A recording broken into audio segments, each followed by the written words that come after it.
I answered 47 calls to that house, and in none of them did I find a living soul. 47. I know because I wrote it down. Every date, every time, every detail that the dispatch center relayed over the radio. At first, I thought it was just a coincidence. You know, small towns in rural Oregon have these things. Old houses, broken alarms, homeless people looking for shelter. Nothing out of the ordinary. But that house was different. The first time I went there was in March, 2 years ago. Called a disturbance of the peace, possible trespassing. Address, 1448 Ashford Lane. A Victorian townhouse at the end of a dead-end street, surrounded by gnarled oak trees and an iron fence that looked more like it had grown from the ground than been built. I arrived with my partner at the time, Davis. He was a veteran, 23 years in the force. He'd seen it all. When the patrol car stopped in front of the gate, he looked at the house and said, "I know this place." "Have you answered a call here before?" I asked. He took a while to reply. "I think so." It's been a while. The house was completely dark. Broken windows on the second floor, loose boards on the porch, vegetation taking over everything. It looked like it had been abandoned for decades. But the gate was open. And when we stepped onto the porch, the front door was open too. Davis turned on the flashlight and went ahead. I covered the rear, hand on my holster, heart racing. The smell inside that house was impossible to describe. It wasn't mold. It wasn't rot. It was something old, as if the air inside had stopped circulating a long time ago. The living room was a complete mess. Furniture was overturned, upholstery was torn, pictures were ripped from the wall. There were marks on the floor, as if someone had dragged something heavy, or someone. "Police!"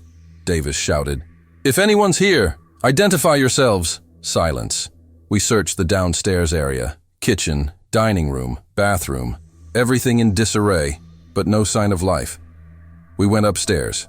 Each step groaned as if it were about to collapse. 3 bedrooms, a bathroom, nothing, nobody. But in the back room, there was something strange. A chair turned toward the window, and on it, a police coat, old, dusty, with the badge still pinned to the pocket. Davis picked up the coat and turned to me, his face pale in the flashlight. "This shouldn't be here," he muttered. We returned to the patrol car and logged the call as a false alarm. But Davis remained quiet the entire drive back. He requested a shift transfer 2 weeks later. We never spoke about that night again. But the calls continued. Once a month, sometimes twice. Always in the early morning. Always the same address. Always the same story. Disturbance, possible break-in, sounds of a fight. The switchboard could never identify who was calling.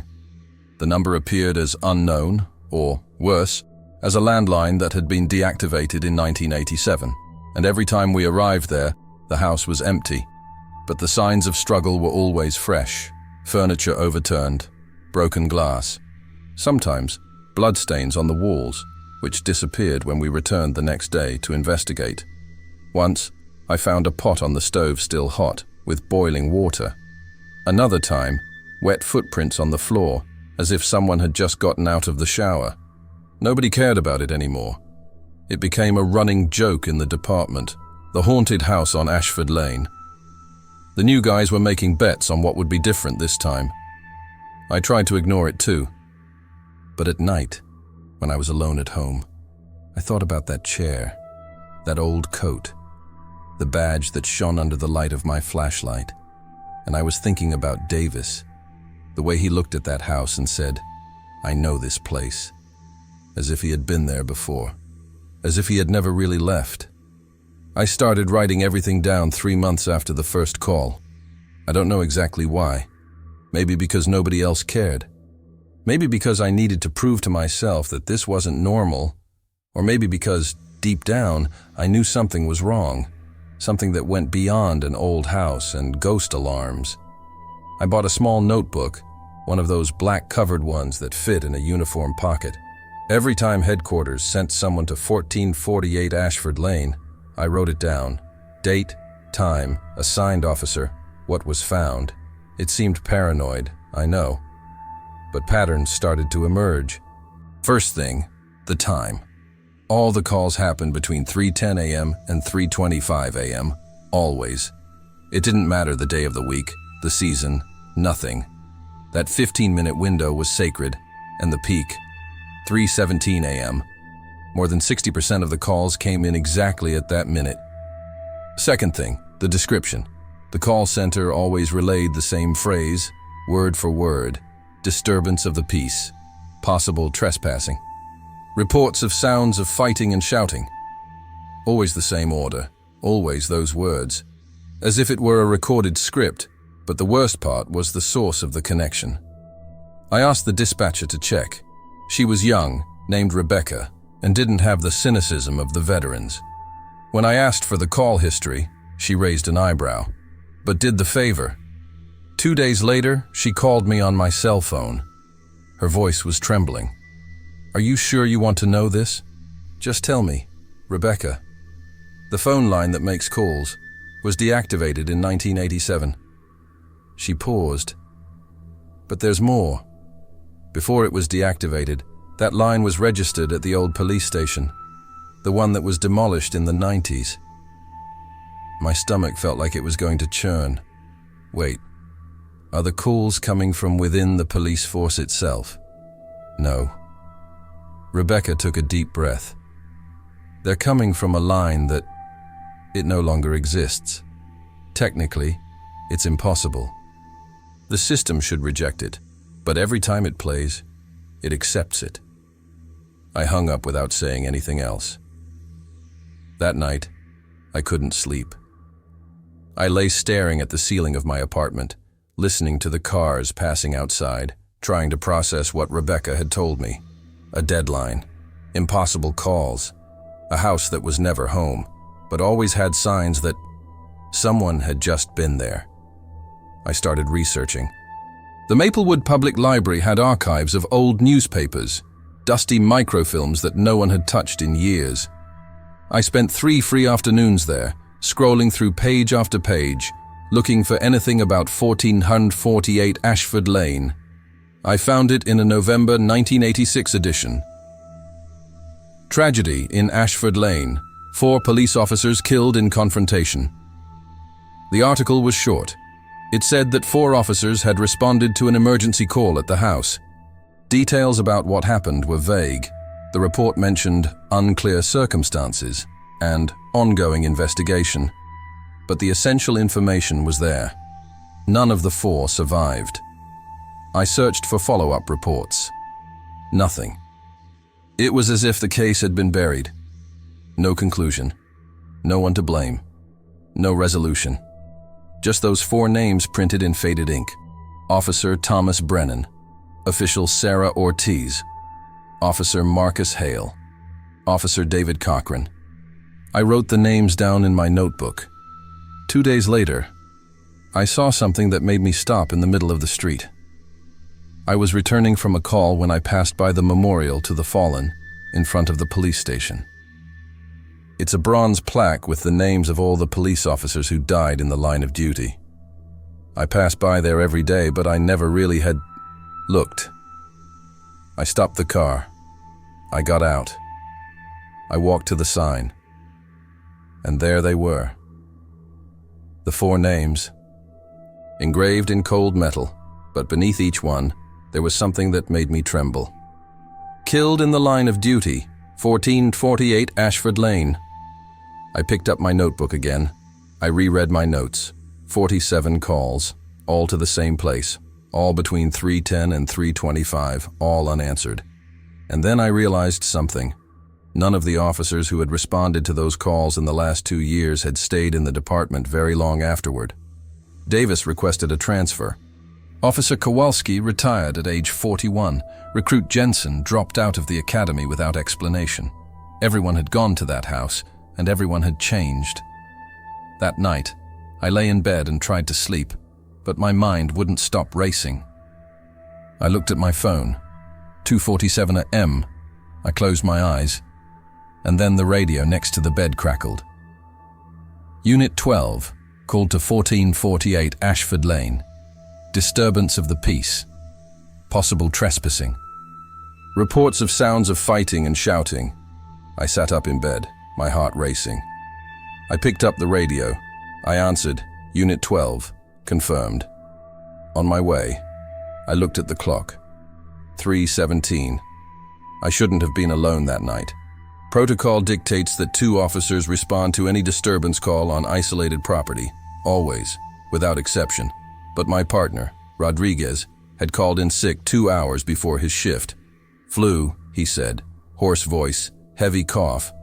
The dispatch center tried to find a replacement, but it was a dead night winter Tuesday.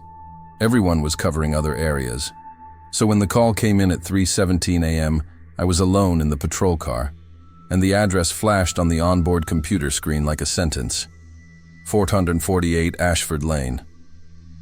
I gripped the steering wheel tightly. I took a deep breath. I thought about calling for backup. I thought about saying I couldn't handle it alone. But something stopped me.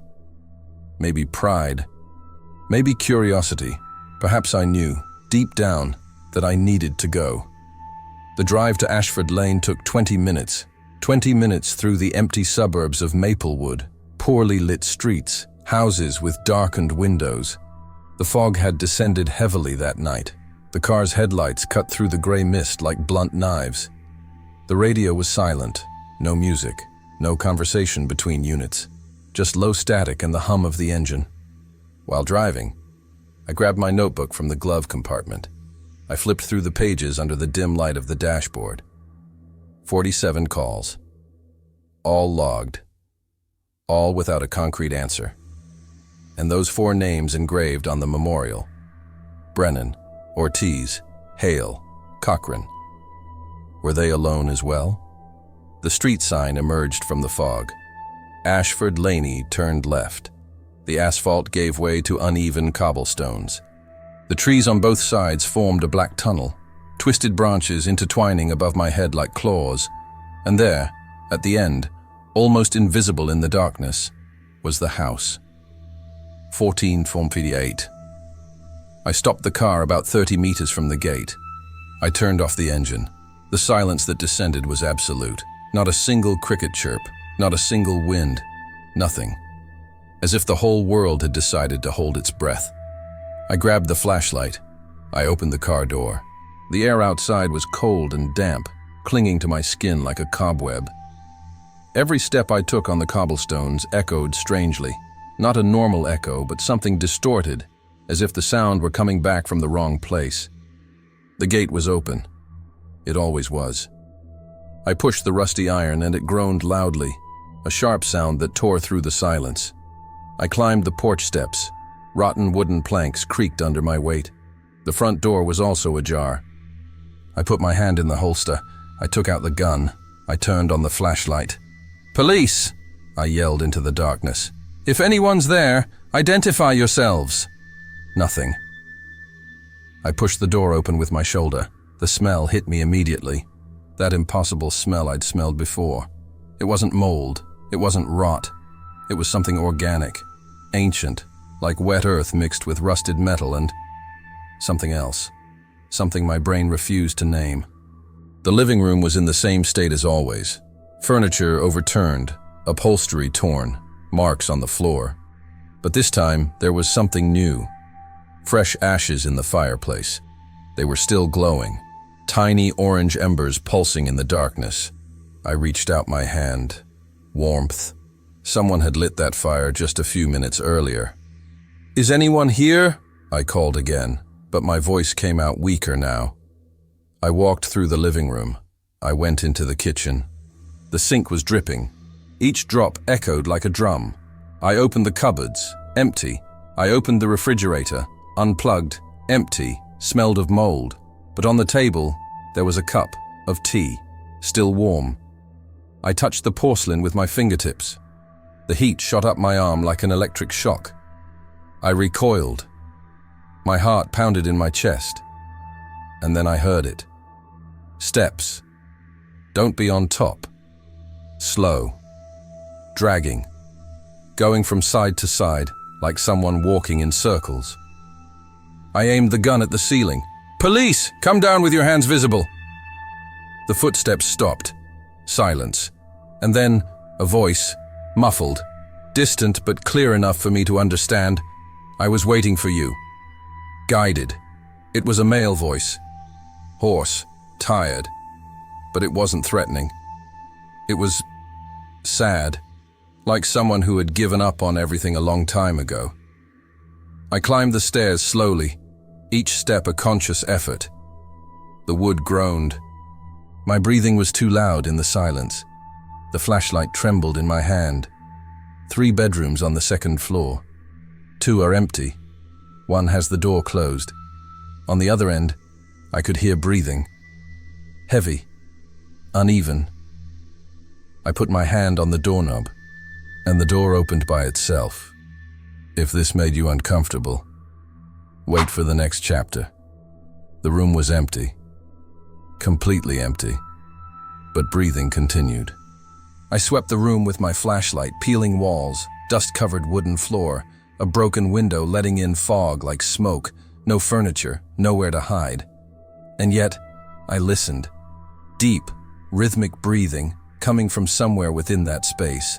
Not from the corners, not from behind the door. From within. It's as if the walls are breathing with me. I took a step forward. The temperature dropped. It wasn't gradual. It was instantaneous, like stepping into a freezer. My breath turned to vapor. The humidity in the air condensed on my skin. And then the door behind me slammed shut. I turned around. I ran to it. I tried to open it. Locked. Shit! Shit! I shrugged. Nothing. The wood didn't budge an inch, as if it had fused to the frame. The radio on my belt crackled. High static. Then, a distorted voice. "Unit 12, what's your position?"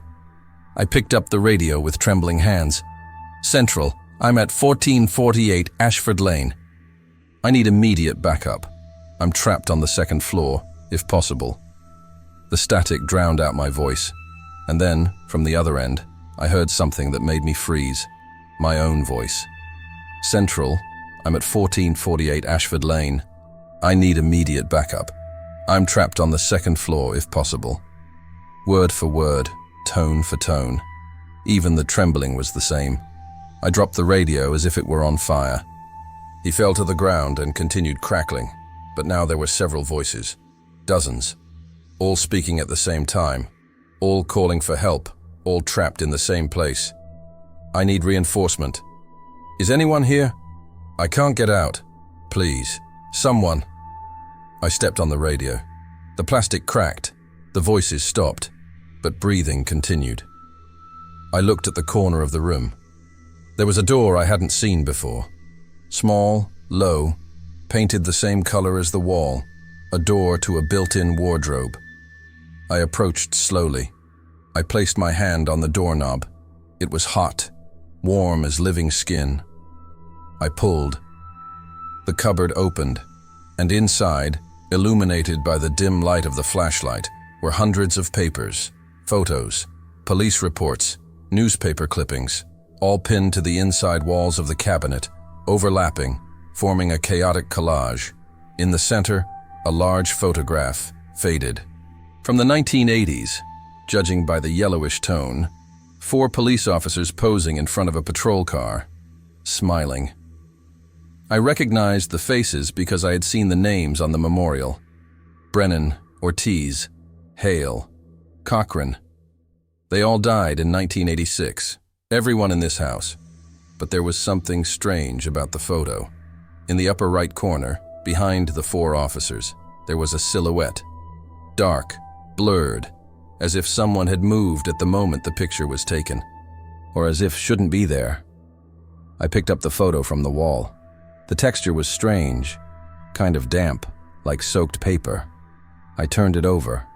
On the back, written with a shaky blue pen, "If you're reading this, you were here before." My stomach churned. I threw the photo on the floor and looked at the cabinet again. There were more photos. Dozens, hundreds, all of them, of police officers. Some I knew, some I vaguely recognized from faces in the police station hallway, others who looked too old to still be alive.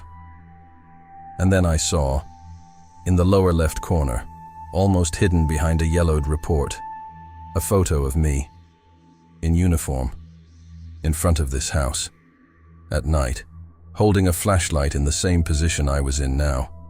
But whenever I had taken that photo, I picked it up with trembling hands.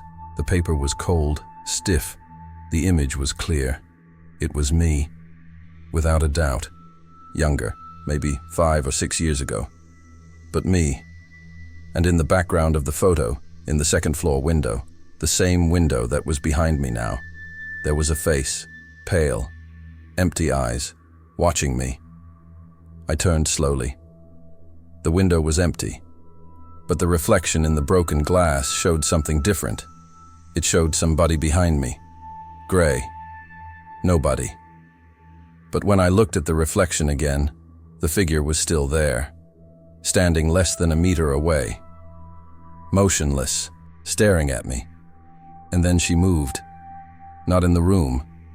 In the reflection, the silhouette reached out, slowly, deliberately, and touched my shoulder through the glass. I felt the touch, icy, heavy, real. I screamed and ran to the door. I kicked, banged, and pounded on the wood until my knuckles bled. The door didn't budge. The reflection in the window began to speak. I didn't hear words. I heard whispers, dozens of them, layers upon layers of overlapping voices, all saying different things, all at the same time. But one sentence cut through all the others, clear and limpid. You never left. The door opened by itself. I fell backward into the hallway. The flashlight rolled down the stairs. I lay in the dark, breathing rapidly, cold sweat streaming down my face. And then I heard footsteps again. But this time they weren't coming from above. They came from below, going up the stairs, slowly. One step at a time. The footsteps stopped at the top of the stairs. I stood motionless, leaning against the hallway wall, trying to control my breathing. My eyes had adjusted somewhat to the darkness, enough to see the outlines of things, but not the details. There was nobody there, but a soul felt, a presence, dense, oppressive, like when you know someone is watching you, even without seeing them. I groped along the wall, searching for my gun. I dropped it somewhere. My fingers found cold metal, the Glock. I gripped it tightly, pointed it into the darkness. "Who's there?" My voice came out hoarse and broken, silence. And then, a sound. Soft, almost imperceptible. Someone was crying. Not loud, not hysterical. It was a restrained, muffled cry, like someone trying not to make a sound. It was coming from the end of the hallway, from the room I hadn't checked yet. The door was ajar. A faint light filtered through it, not electric light, but something orange, flickering, like candles. I got up slowly. Every muscle in my body screamed at me to run, to go down those stairs, to get out of that house and never come back. But I couldn't. It was as if my feet had a will of their own. I walked to the door. The crying stopped. I pushed the door open with the barrel of the gun. She opened up completely, and what I saw made me forget to breathe. The room was covered of photographs, every inch of the walls, of the ceiling, of the floor, thousands of them, overlapping, nailed together with rusty tacks, some torn, others burned at the edges, and all of them, they were police officers, in front of the house, inside the house, in uniform, some alone, others in pairs, some clearly frightened, looking over their shoulders, others posing, as if they didn't know what was about to happen. In the center of the room, there was a table, and on it, dozens of lit candles, melted wax dripping and forming puddles on the floor. I entered slowly. The oldest photos were in black and white, faded, with that grainy texture of the 60s and 70s. The most recent ones were in vibrant colors, some clearly taken with a cell phone. There were even selfies, young police officers, smiling, giving a thumbs up. None of them knew they were in this house. I approached one of the walls. I recognized a face. Officer Brennan. The same photo I'd seen in the locker, but here it was enlarged, and someone had written something around it, in red pen, small, cramped letters. He arrived at 3:14. He never left. He never left. He never left. He never left. The phrase was repeated hundreds of times, in a spiral, covering the entire wall around the photo.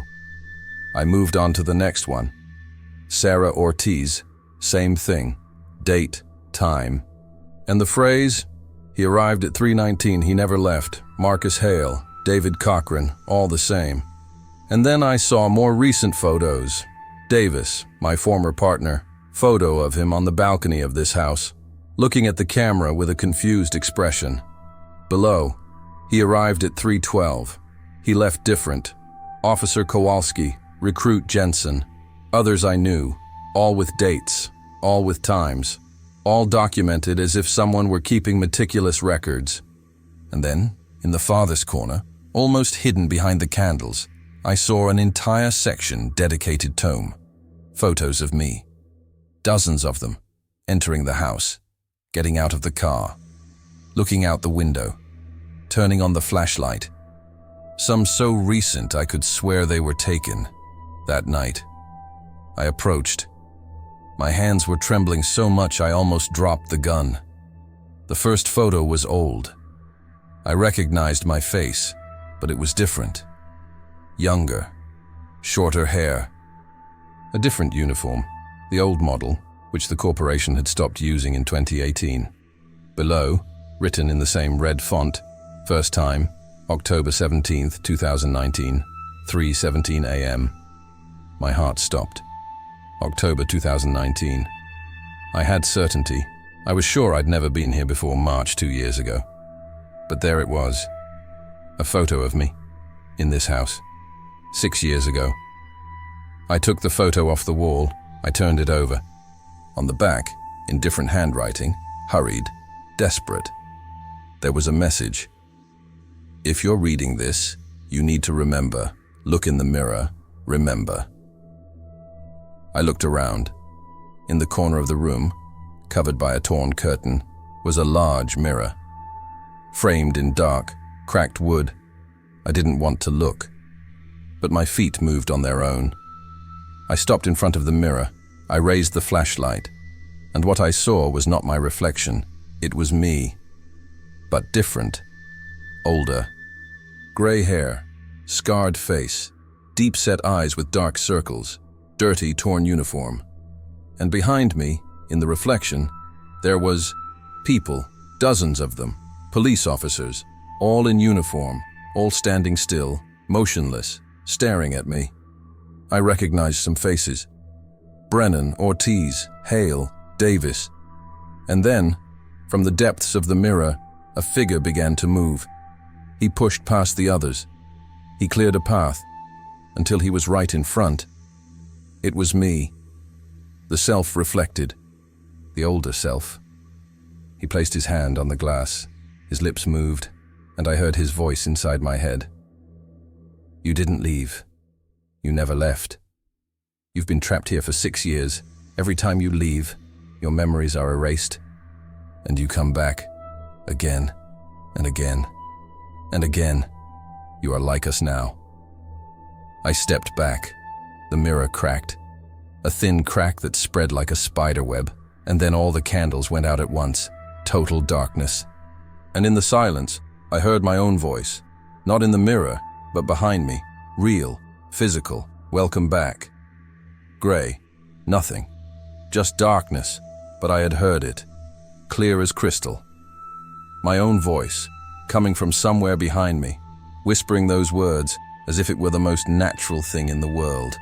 Welcome back. I turned on the flashlight with trembling hands. The beam of light cut across the room, illuminating the walls covered in photographs. But now they looked different. The faces in the photos had changed position. Before, they looked at the camera, Now they looked at me. All of them. Hundreds of eyes fixed in my direction. I backed up to the door. I needed to get out of that room. I needed to get out of that house. My breathing was erratic, my heart pounding so hard it hurt in my chest. But when I tried to go through the door, I bumped into something solid, a wall. Where the hallway once stood, now there was only a wall. Old, peeling wood, as if it had always been there. No, no, no, no. I felt the surface. I slammed my fists, solid, real. The house had closed in around me. I turned back to the room. The candles lit themselves, one by one, until the room was bathed in that shimmering orange light. And then I saw something that wasn't there before. In the center of the table, among the candles, was a photo album. Worn leather cover, pages yellowed at the edges. I approached slowly. My hand hovered over the album for a long moment before I opened it. The first page showed the house, 1448 Ashford Lane, but not abandoned as it was now. It was beautiful, well kept, with a manicured garden and freshly painted. Below, a date written by hand, 1952. I'll turn the page. More photos of the house, over the years, 1960, 1973, 1984. Each decade a little more dilapidated. Peeling paint, breaking windows, vegetation taking over, and in every photo, always in the background, always discreet, there was somebody, a silhouette, standing in the second-story window, or at the front door, or on the balcony, always in the same place, always watching. I kept turning. The next page had 4 photos, 4 police officers, not posing. They were candid photos, taken without their knowledge, inside the house, exploring, exactly as I had done minutes before. Brennan searching the room, Ortiz going up the stairs, Hale opening a door. Cochran looked back, a frozen expression of terror on his face. And in the last photo, the 4 of them are lying on the floor, motionless, eyes open, empty. Below, written in neat handwriting, they never understood. You can't leave, you can only return. I'll be turning it faster now, flipping through the pages with increasing urgency. The 90s, 2000s, 2010s. Each decade brought new faces, new police officers, all documented, all captured in moments of fear, confusion, and despair. And then I arrived in 2019, October 17th. The page was dedicated entirely Tome. The first photo showed my car parking in front of the house. I could see my face through the windshield, illuminated by the dashboard. Second photo, me getting out of the car, looking at the house, hesitant. Third photo, entering through the front door. Fourth photo, going up the stairs. Fifth photo, standing still in this same room. And the sixth photo showed me holding this same album, looking at this same page, with the same expression of horror that I had now. It was a photo of now. Impossible. I dropped the album, pages scattered across the floor. And when I looked down, I saw there were more pages. Loose. Scattered. They were all showing this tonight. Photos of me entering the house. On the first floor, finding the hot tea. Going upstairs, opening the cupboard, looking in the mirror. Someone had documented every second. I picked up one of the photos. My hand was shaking so much I could barely hold it. It was me, just a few minutes earlier, standing in front of the cracked mirror. But in the photo, the mirror showed something different from what I had seen. I was showing this room, but it was full, dozens of people, all in police uniforms, all huddled together, staring at me with blank expressions, and in the center, closest to the mirror, was a version of me, older, exhausted, defeated. His mouth was open, as if he were screaming, but without making a sound. I'll turn the photo over. On the back, in hurried handwriting, my own handwriting, I recognized the calligraphy, there was a message. You need to remember. It's not the first time. It's not the second. You've been trapped in the loop for 6 years. Every time the house releases you, your memories are erased. You go back to your life. You act normal until the call comes again, and you go back. You always go back. Remember the cave. The answer is in the cave. Don't let it make you forget again. Cave. Basement. I looked around. The wooden walls seemed to pulse in the candlelight, as if they were breathing, and then I realized there was a trapdoor. In the corner of the room, hidden under a pile of photos. I moved closer. I pushed the photos away with my foot. There it was. A wooden trapdoor with a metal ring. I pulled. The lid slid open with a sharp creak. Below, there was darkness and a staircase leading down to some deep place. From the depths, I could feel a current of icy air and something else. A smell. It wasn't mold. It wasn't rot. It was copper. Blood. And then, from the depths of the basement, I heard something that made my blood run cold. Voices, multiple voices, whispering, all at the same time, all saying the same thing. Go down, go down, go down. You need to remember. Go down. I pointed the flashlight downwards. The beam of light barely reached the bottom, but I could see enough. Concrete walls, damp, stained, and footprints, dozens of them, going up and down, all the same size. All of them are from my number. I placed my foot on the first step. The wood groaned, and down below, the voices grew louder. Anxious, hungry, finally. You're back. You always come back. I went downstairs. Each step creaked under my weight. The staircase was steep and narrow, the concrete walls so close together that I could touch them from both sides. The dampness was so intense that I felt drops running down the walls and falling onto my face. The temperature dropped even further.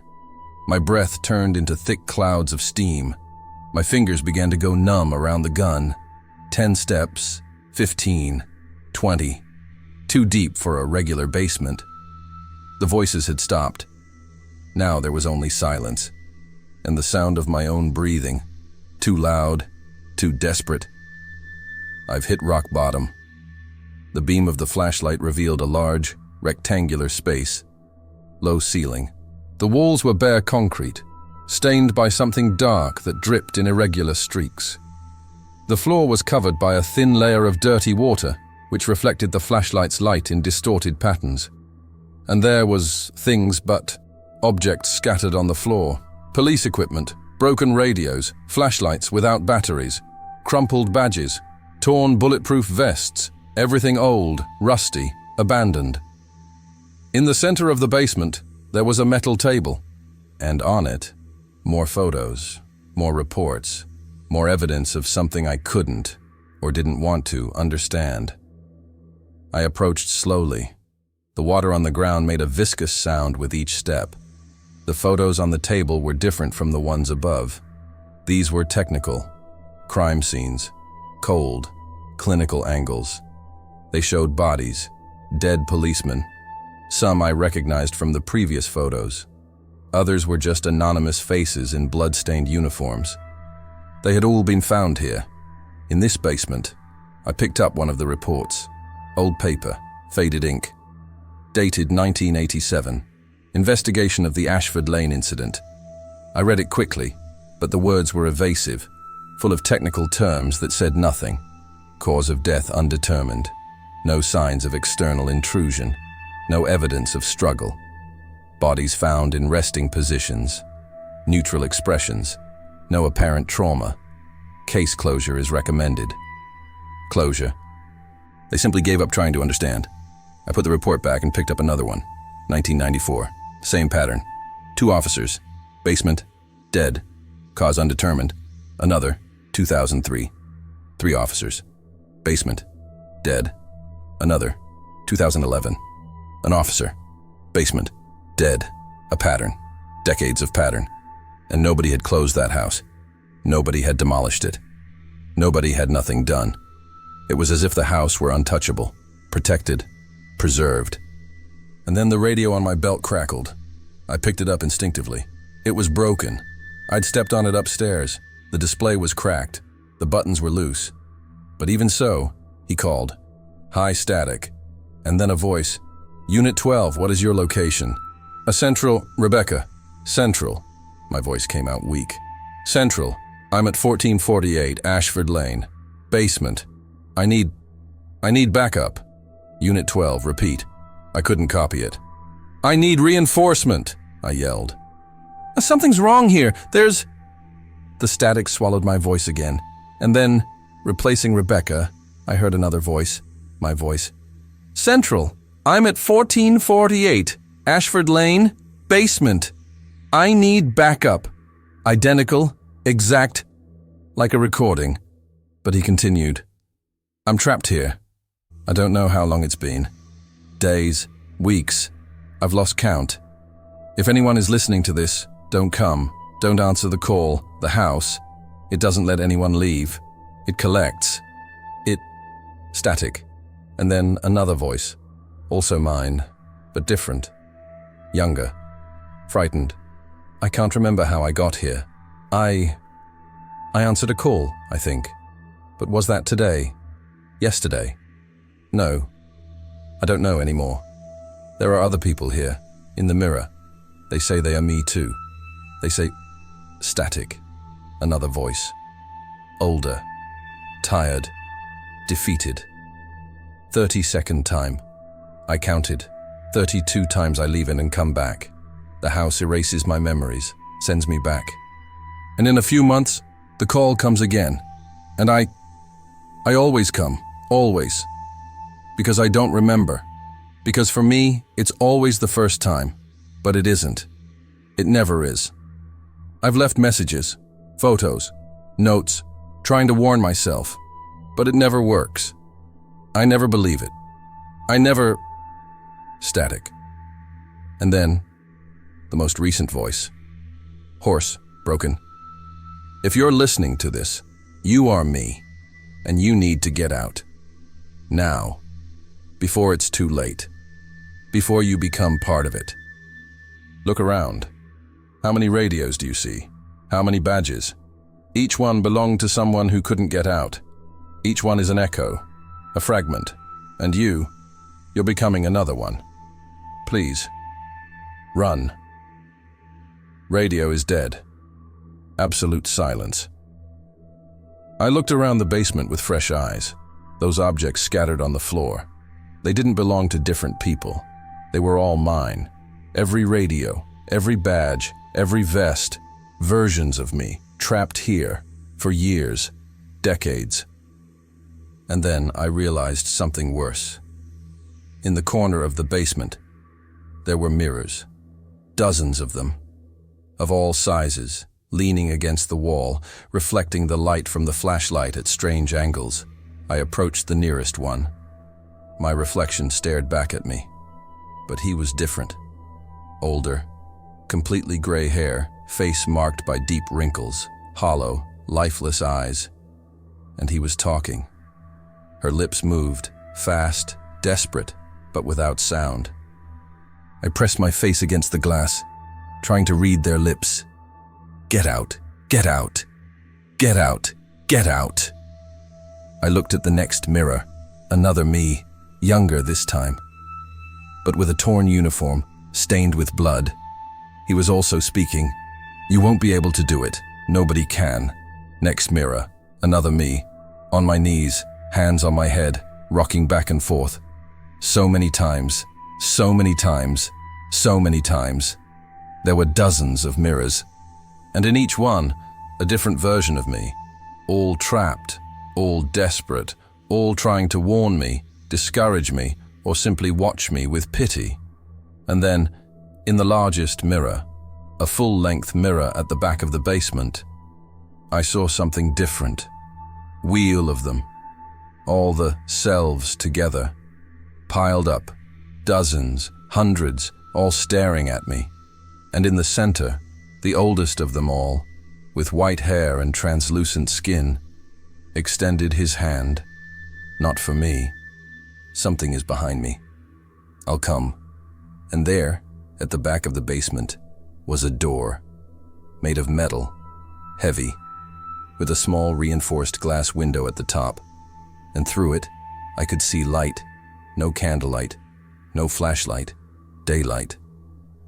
The metal door stood there, solid and real, in the middle of an impossible basement. Daylight filtered through the small window at the top, a bright rectangle that seemed obscene in the darkness. How could there be daylight? I had gone down. I was in the basement, meters below the house, but the light was there, bright, warm, inviting. I approached slowly. The water on the ground was deeper now, reaching my ankles, freezing cold. Each step generated ripples that reflected the light of the flashlight in hypnotic patterns. I stopped in front of the door. I placed my hand on the metal. It was hot, as if it were summer on the other side. I looked out the small window, and what I saw made me question everything. On the other side was a street, ordinary, suburban, cars parked, houses with well-kept lawns, children playing on the sidewalk, blue sky, bright sun. I recognized the street. It was my street, where I used to live. I could see my house, number 237, blue door, crooked mailbox that I always promised to fix but never did. And there I was, standing on the balcony, staring into nothingness. Another me. Wearing jeans and a t-shirt, no uniform, relaxed expression, holding a cup of coffee, as if it were a normal Saturday morning. Bati no vidro. "Hey!" I yelled. "Hey, you there!" The person on the balcony didn't react.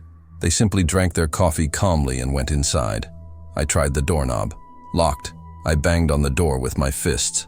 The metal reverberated, a hollow sound, but no one answered. "Let me out!" I yelled until my voice gave out. "Please!" The light on the other side began to change. The blue sky darkened. The children disappeared. The cars vanished. And my house began to crumble. The roof collapsed. The walls cracked. The windows shattered. And then everything went black. The small window now showed only darkness. I stepped back, my breath quickening. I turned back toward the basement. The mirrors had multiplied. Now there were hundreds of them, covering all the walls, all showing me different versions of myself. Some terrified, some resigned, some simply empty. And in the center of the basement, where there had previously been only water, something was now emerging. A table, made of old wood, with objects neatly arranged on it. I approached, flashlight trembling in my hand. On the table, a diary, worn leather cover, yellowed pages. I opened it to the first page. The handwriting was mine. Day 1, I managed to get out. I don't know how, but I did. I'm back in the real world. Everything seems normal. I went to work. My colleagues acted as if nothing had happened, as if I had never disappeared. But I remember. I remember the house, the basement, the mirrors. I need to document it. I need to make sure it wasn't a dream. I'll turn the page. Day 15. The memories are getting hazy. Sometimes I wake up and I'm not sure if I was really in the house or if it was just a nightmare. But I found things in my car that shouldn't be there. Photos. Of the house. My photos. Did I take them? I don't remember. I turned more pages. The handwriting became progressively more desperate. Day 47. She's calling me back. I can feel it. At night, I hear the static from the radio even when it's off. I see the house in reflections, in windows, in screens, in puddles. She wants me to come back. Day 89. I tried to quit, but when I got to the department, I couldn't. It's like my body refused, like I needed to keep going, keep being a police officer, keep working nights, because she needs me to be ready for the next call. Day 134, the call came in today. 1448, Ashford Lane. 3:17 a.m. I didn't answer. I asked another officer to go, but he came back different. He came back empty, as if something had been ripped from him. And I feel guilty, because I knew what was going to happen. The following pages were blank, right up to the last one. Day 2-12, I can't fight anymore. She always wins, always. If you're reading this, you are me. After she lets you go, you have about 6 months. 6 months of normal life before your memories are completely erased. And then the call comes again, and you go, because you don't remember. Because you think it's just another call. I've been through this 47 times already. And you too. Every object here in the basement is an iteration. Every badge, every radio, every vest, every version of yourself that you thought you were going to get out of here. But here's the truth. We never really left. We just circulate, trapped in an endless loop between home and the world. Home uses us, feeds us false hope, lets us escape, only to call us back. Why? I don't know. Maybe she feeds on despair. Maybe she just likes to collect. Or maybe something happened here. Something so terrible that reality shattered. And now we're trapped in the echo. There's only one way to truly get out. You need to go to the last room. The locked room at the end of the hallway on the 3rd floor. Yes, there is a 3rd floor. You just can't see it because she won't let you. But if you truly believe it's there, you'll find the stairs. That room is the origin, ground zero, the place where it all began. And if you have the courage, if you look inside, maybe you can break the cycle. Or maybe you'll just become a part of it forever. Good luck. You'll need it. I closed the diary. My hands were shaking so much I almost dropped it in the water. 3rd floor. I looked at the basement ceiling. And for the first time, I realized something was strange. The ceiling wasn't concrete. It was wood, old planks. And between them, in the farthest corner, there was a trap door. Pointing upwards. The mirrors around me began to crack, one by one. The sound was deafening, glass shattering, and from each crack, something leaked out. Not water, not blood, black light, a liquid darkness that seeped down the walls, across the floor, spreading towards me. Run! I jumped onto the table. I climbed to the ceiling. I pushed the trap door with all my might. He opened up, and on the other side, I could see steps going up, always going up. I crawled out of the trapdoor and fell onto the wooden floor. The liquid darkness still seeped over the edges, trying to reach me, but I rolled to the side and kicked the lid back down. It hit with a dull thud. Silence. I lay there, trying to catch my breath. My heart was pounding so hard I could hear it in my ears. Every muscle in my body screamed with exhaustion. I stood up slowly and looked around. I was in a hallway, but not the same hallway as before. This one was different, longer, narrower. The walls were covered in old wallpaper with faded floral patterns. Lamps hanging from the ceiling flickered erratically, creating shadows that danced like fingers. And at the end of the corridor, there was a staircase, going up. I dragged myself to it, my legs heavy as lead. Each step was a conscious effort. The wood groaned under my weight, sounds that echoed strangely, as if the house were breathing with me. 10 steps, 15, 20. I reached the top. Another hallway, identical to the previous one. Same wallpaper, same flashing lights. And finally, another staircase. No, I murmured. It can't be. I went up again. Same hallway, same staircase, again, and again, and again. I lost count of how many times I went up. 10, 20, 50. Time had lost its meaning. My sense of space was crumbling. It was as if the house had folded in on itself, creating endless layers of corridors and staircases that led nowhere. Until finally, something changed. The staircase ended at a door. Unlike the others, this one was made of dark wood, almost black, with elaborate carvings, symbols I didn't recognize, patterns that hurt my eyes when I tried to focus on them. And there was a bronze plaque in the center. "You've always been here." I put my hand on the doorknob. It was freezing. I took a deep breath. I turned around. The door opened, and on the other side, there was light.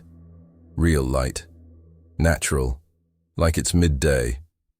I went in, and I found myself in an ordinary room, completely normal.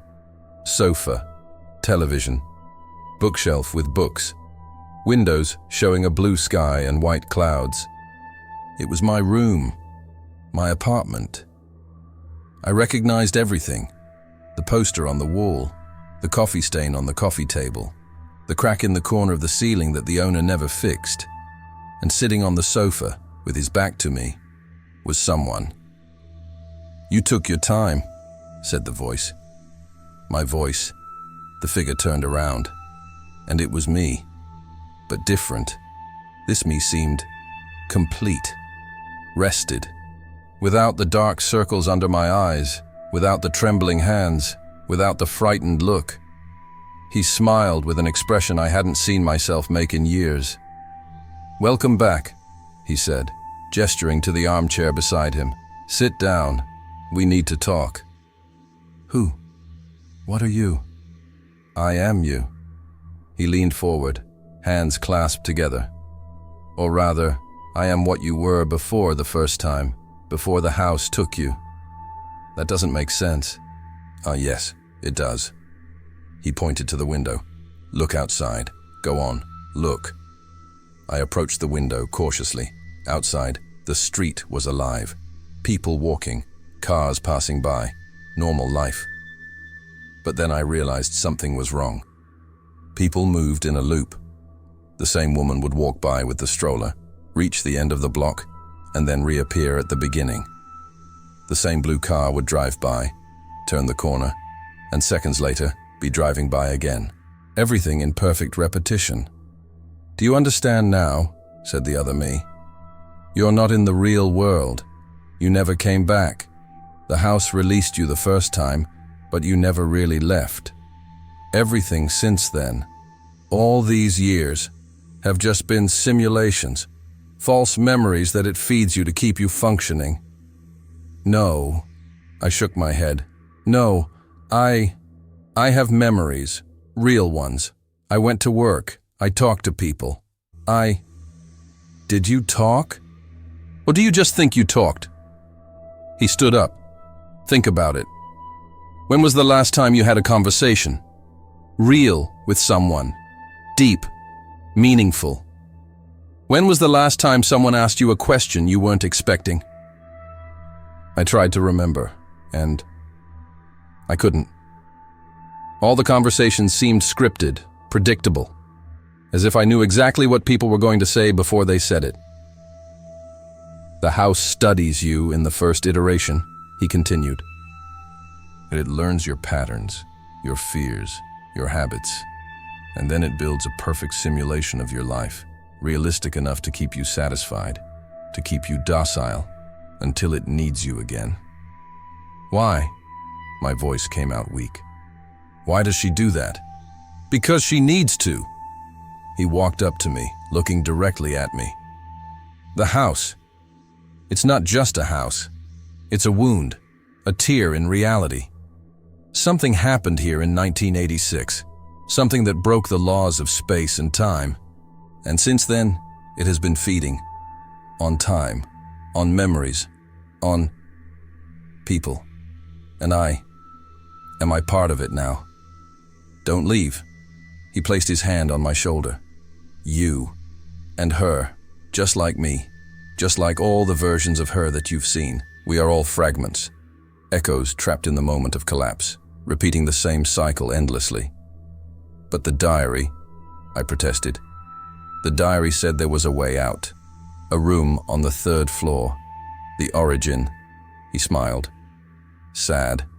Understanding. "I wrote that diary. You wrote that diary. All versions wrote it, because we need to believe there's a way out. It's the only thing keeping us sane. But the truth? He pointed to the window again. The truth is, you're already there. In the room, at ground zero. You never left. I looked out the window, and this time, I saw something different. The street wasn't there. It was an illusion, a projection.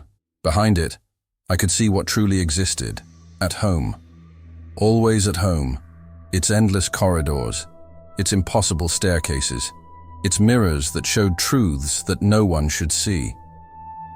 Then there's no way out, I murmured. There is one, he said softly, but you won't like it. Which? He pointed to a door I hadn't seen before. In the corner of the room, small, simple, but different from all the others. Behind that door lies the truth, the real origin, the event that created all of this. If you go through, you'll see what really happened in 1986. You'll understand why the house exists, why it exists, and then will I be free? He hesitated. I don't know. No version has come back to tell the tale. But you're here. I'm trapped in the simulation, just like you. Maybe going through that door will erase me. Maybe it will erase you too. Or maybe it will finally set us free.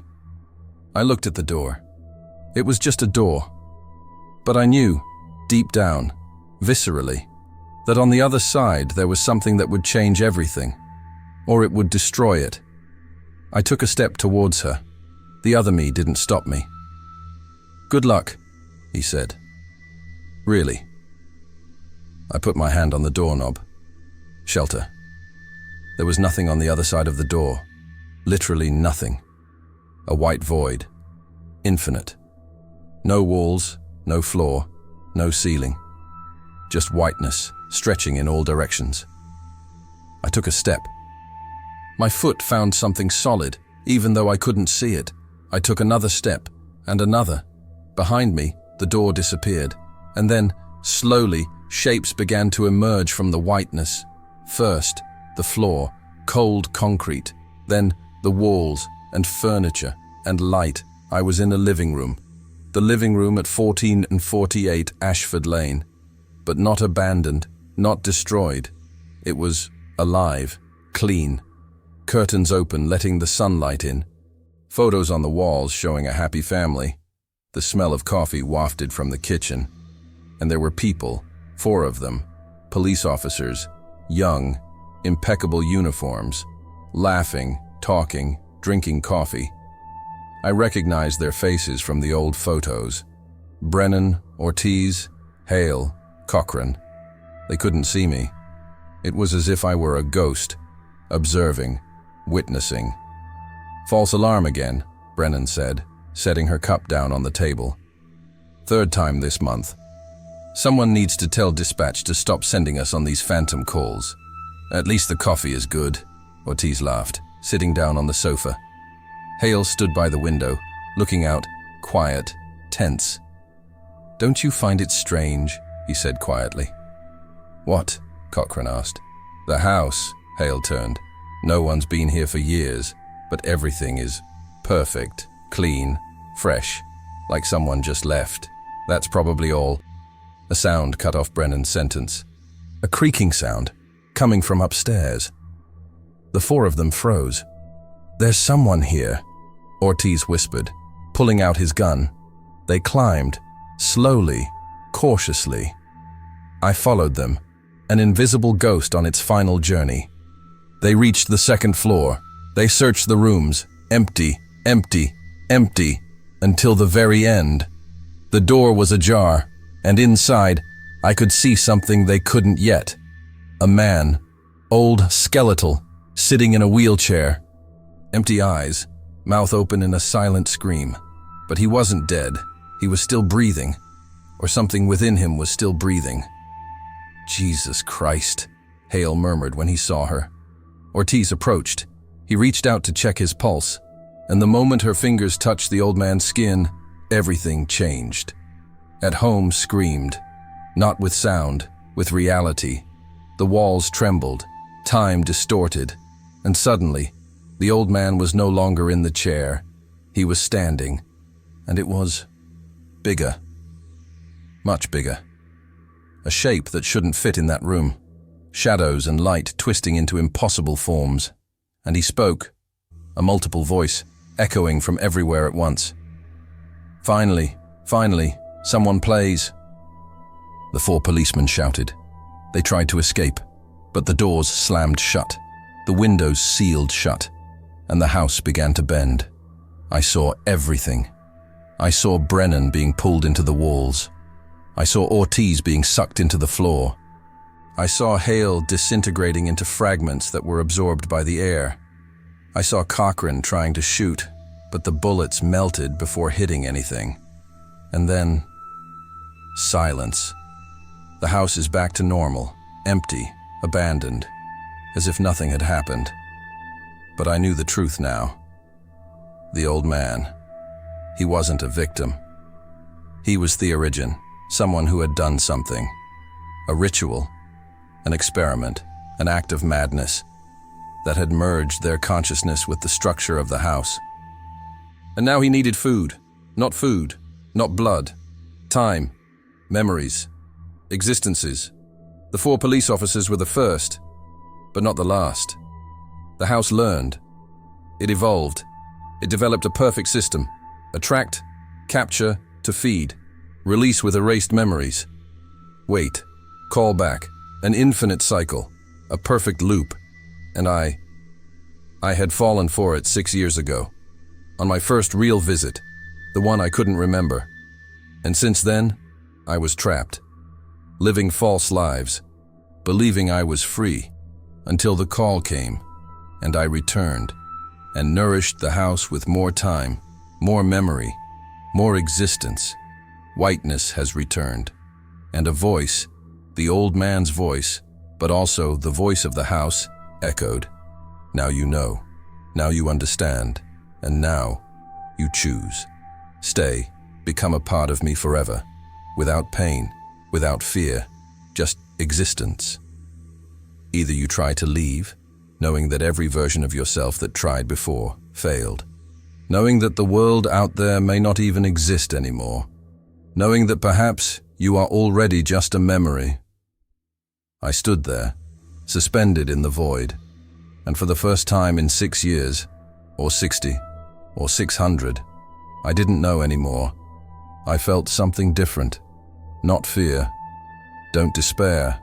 Anger. Pure rage. Crystal clear. Because I had been used stripped bare, recycled as fuel for the hunger for something that shouldn't even exist. And maybe I couldn't win. Maybe I really was trapped there forever. But I could at least try. One last time. I closed my eyes, and when I opened it, I was back in the basement, surrounded by broken mirrors, by scattered badges, by the echoes of all the versions of myself that had failed before. But this time, I knew. I picked up my radio, I turned it on, and I said, "Central, this is Unit 12. I need you to register something important, static." And then, Rebecca's voice, "Unit 12, I'm copying it. You can proceed. The house at 1448 Ashford Lane. It's not safe. It never was. It needs to be demolished, burned, destroyed. Don't send anyone else here, please. If you're listening to this, don't come. No matter how many times the call comes. Don't come." Silence. And then, something impossible. Rebecca's voice changed. It became deeper. Multiple. They always come. The radio melted in my hand. I laughed, a shaky, broken but genuine laugh. "All right," I murmured. "All right, so be it." I went up the stairs. I crossed the hallway. I passed the photos, the mirrors, the doors that led nowhere, and I arrived at the exit. The front door was there, open, dawn light filtering in. I left, and when I stepped onto the balcony, the world was normal. My car was there. The fog had lifted. Birds were singing, as if nothing had happened. I got into the car. I started the engine. I drove away. And all the way there, I looked in the rearview mirror, watching the house get smaller, disappear. But I knew that in a few months, the call would come again, and I wouldn't know if I should answer. Because maybe, just maybe, I never really left. 3 months later, I was home, watching TV, normal life. Then my cell phone rang. I looked at the screen. Unknown number. Wait. Static. And then my own voice. If you're listening to this, you are me, and you need to leave now. I hung up. I looked around my apartment, and for the first time, I noticed the people on the street outside moving in a loop. If you listen to the end, you're already one of us. Subscribe so you don't miss the next whisper.